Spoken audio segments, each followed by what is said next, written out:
Da oggi è ufficialmente Presidente della Regione Friuli Venezia Giulia. Quali i primi provvedimenti concreti? Beh, adesso ovviamente sarà da fare la giunta, siamo già incontrati con gli alleati di coalizione e penso che entro 15 giorni riusciremo ad avere l'esecutivo regionale così da poter essere operativi e iniziare a lavorare. Dopodiché, come primo provvedimento che ho dichiarato più volte, ritengo essenziale ricominciare a far lavorare gli enti locali.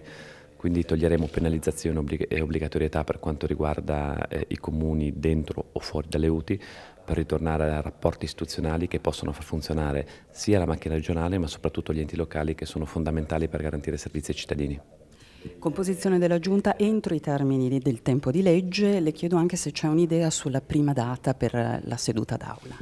Beh, noi da regolamento dobbiamo farlo entro 20 giorni, penso avverrà qualche giorno prima, tra oggi e domani ovviamente deciderò la data precisa, però vorrei andare già alla prima seduta, malgrado non sia obbligatorio né previsto, con la giunta pronta. Buon lavoro, grazie. Grazie. E a presto. Grazie.